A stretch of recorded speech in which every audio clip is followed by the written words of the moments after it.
A dog barks when his master is attacked. I would be a coward if I saw that God's truth is attacked and yet would remain silent.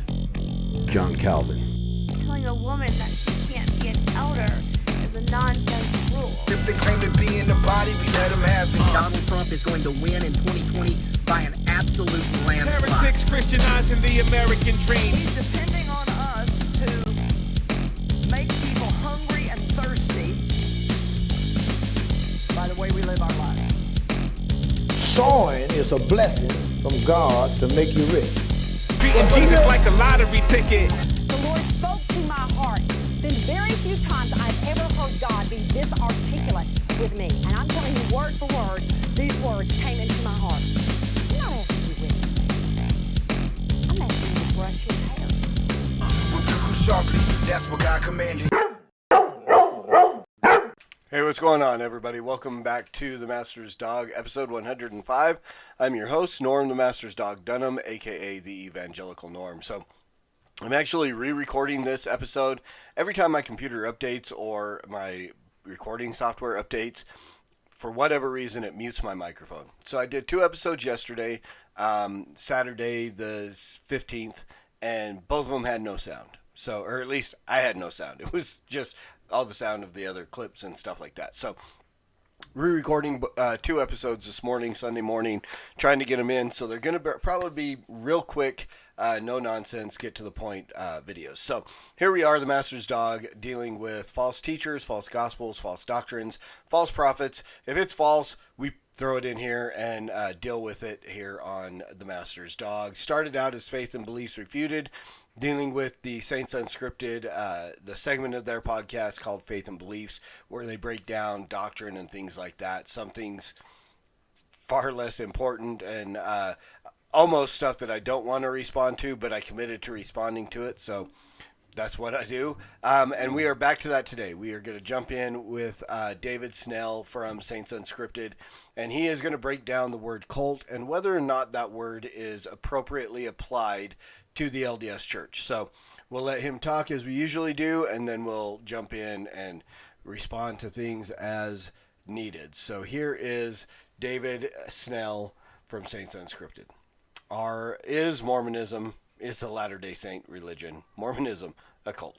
Hey guys, so as a Latter-day Saint channel, we see a lot of comments claiming that the Church of Jesus Christ of Latter-day Saints is a cult. I'm telling you, these people are Satanists. As I sit here, they are Satanists. Look, Calling our faith a cult is an extremely loaded claim. So in this episode, we're going to unpack this a bit and see where it leads us. All right, let's go.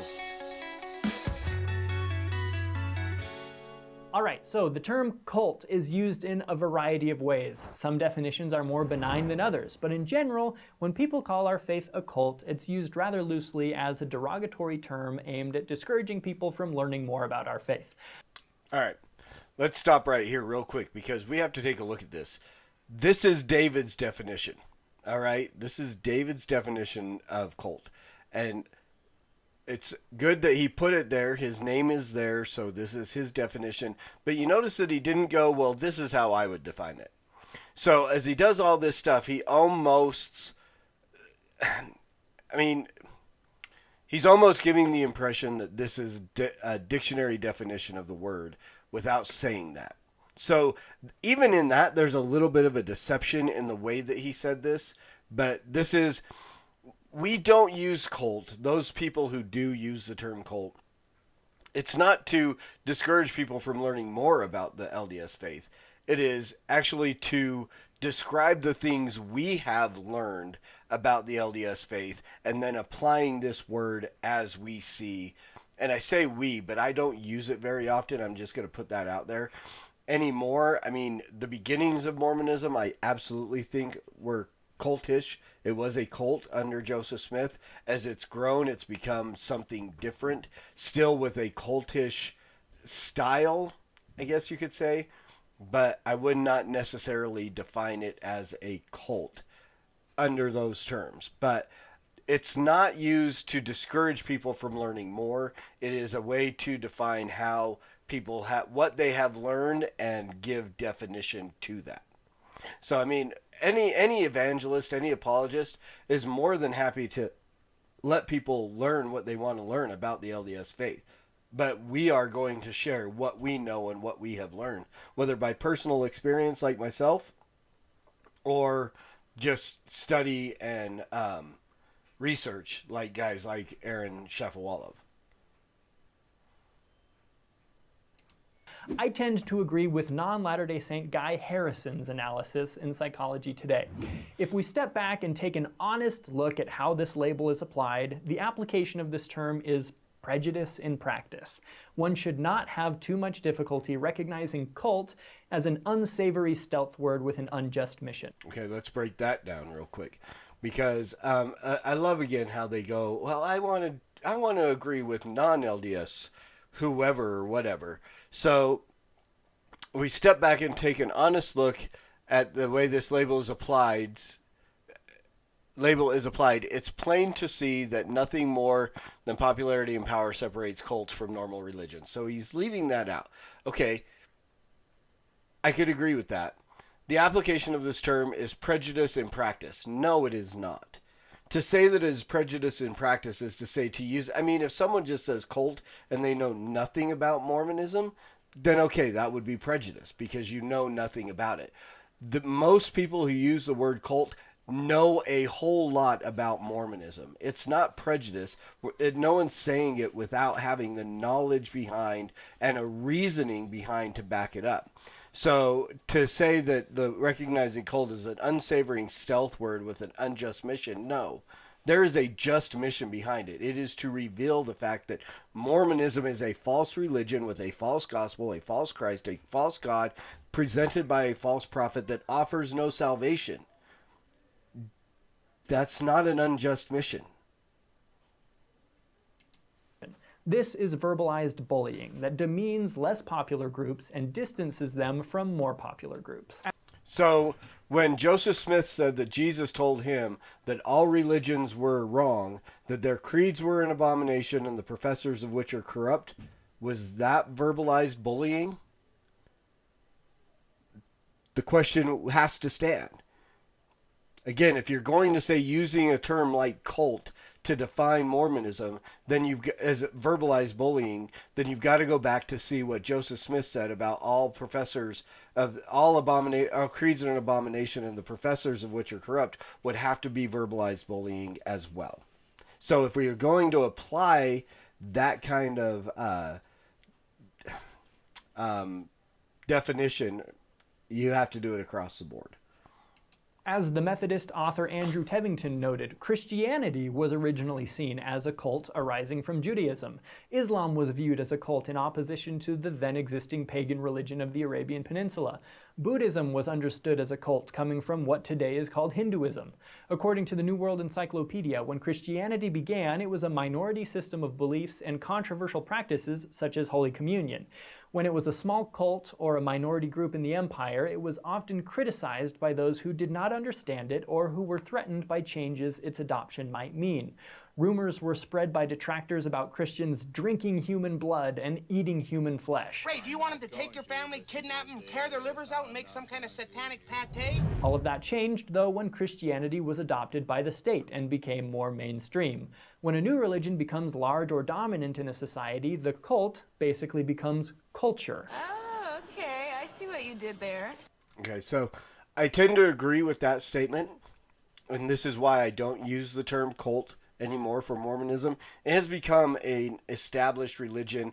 The control that was once had by Joseph Smith is no longer there, but there is still a sense of it to a point, and I'll talk about that in a little bit. One of the other things, again, I point this out so many times, the use of these little humorous clips is one it's an insult to the viewer to say we don't think you have the attention span to stick with us long enough, so we have to throw in these little clips as attention grabbers, or it's a psychological ploy to lighten the weight of the subject matter. And so to make you laugh, then suddenly it's not such a big deal. It's a big deal to determine whether or not this is a false religion, a cult, whatever term you want to use. It is a huge deal. In this sense, cult may be seen as a pejorative term, something akin to calling someone a barbarian. It represents a type of in-group, out-group terminology designed to exclude one group by calling them less human or inferior. If you've been taught that our church is a cult, you may want to take a step back and analyze why you've been taught that. As was the case with early Christianity, it may be that your views are based on rumors, misunderstandings, or mischaracterizations of our beliefs. If you'd like, Okay. So that could be, or it also could be people like me who have been there and come out. I have no misunderstanding, no misconceptions, no rumors about Mormonism. I lived it. I was Mormon. 19 years of my life was dedicated to this church. So you can't say it's a misconception or based on rumor. It's based on first-hand knowledge. feel free to just attend some of our worship services and come to your own conclusions. I promise you will not be swept off into a dark room to be brainwashed or force-fed green jello. Okay, and so again, to say, come to our services, but what happens when they come to your service and they come to the same conclusion, David? And think about themselves is often determined by the labels you put on them. That's a beautiful bow. You shook it with your hand. Some people attempt to justify labeling us with such a loaded and derogatory term by actually pointing out parallels between our faith and characteristics of infamously harmful cults, like Heaven's Gate or the Manson family commune, groups whose leaders had such control over their followers that they were manipulated into committing mass suicide and murder. To me, the attempt to justify calling us a cult seems like more of an attempt to justify religious bigotry. But if you want to point out parallels, you can. For example, cults in this... Okay. Using a term like religious bigotry, again, you would have to apply that to Joseph Smith too, to say that all other religions are false, their creeds are an abomination, the professors of which are corrupt. Then Joseph Smith was guilty of religious bigotry as well. So, I mean, if you're not going to apply that across the board, then it makes no sense. But again, I've never made any of these comparisons to these cults. But Joseph Smith did have the same kind of power. I mean, he literally sent men off to England or Canada or places to have missions and then sealed himself to their wives. Sound like any of these other guys? David Koresh, maybe? Right? He did exercise that kind of power. He literally wrote in their scriptures that supposedly God told Emma, his wife, that if she didn't accept polygamy, she would be destroyed. That's exercising cult-like power. sense are usually led by a charismatic leader. Joseph Smith was a charismatic leader. Our current prophet and president, Russell M. Nelson, is pretty charismatic for a 96-year-old. You might call Moses or even Jesus charismatic leaders as well. Some cults try to control your behavior by doing things like regulating your diet. Latter-day Saints don't drink tea, coffee, or alcohol.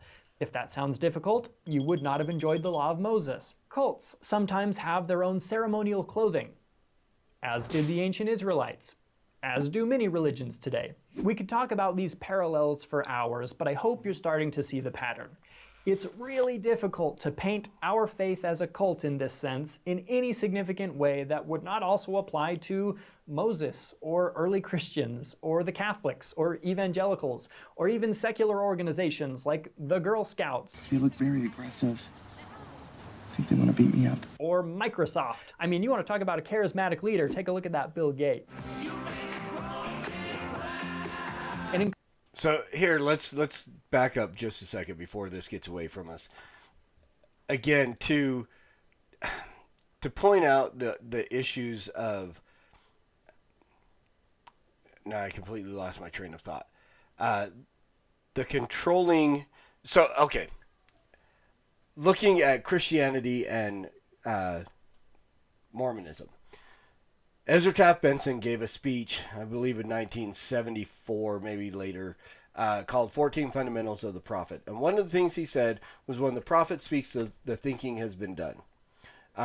Talked about the prophet can't lead us astray, all these things.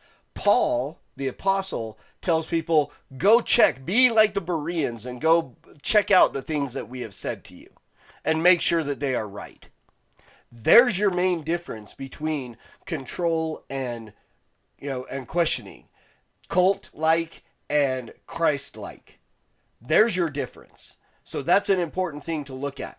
Mormonism definitely has a cultish, I would not call it a cult, but it still has those cultish underlyings of you have to listen to the prophet. He is your final authority on earth before God, and don't question it. Christians are told to be like the Bereans and go and to check these things out and make sure what they are being told is true. So again, it's not that when someone like myself has a ministry of some kind dealing with false teachers, it's not a prejudicial thing or religious bigotry. It's the fact that we have researched, studied, and found these things to be false, and we want to share that information with others. And let them check for themselves. Don't take my word for any of this. Please go check this stuff out. In contrast to the perceived parallels, there are also a lot of obvious missives. For example, in our faith, we don't want you to cut off communication with your family. Okay, and this is not necessarily true. I know for a fact and from personal experience, there are bishops out there that will tell people like my family members who have somebody like me in their family who preaches and does these things and has actually successfully convinced people to leave the Mormon church, that bishops have told my family members not to have anything to do with me. So this is not necessarily true. You will not be beaten, tortured, or kidnapped for any reason. If you want to leave our faith, you can. You can leave. Fine. Okay? And that's the other thing, is to make it sound like it's just that easy to leave. It's not.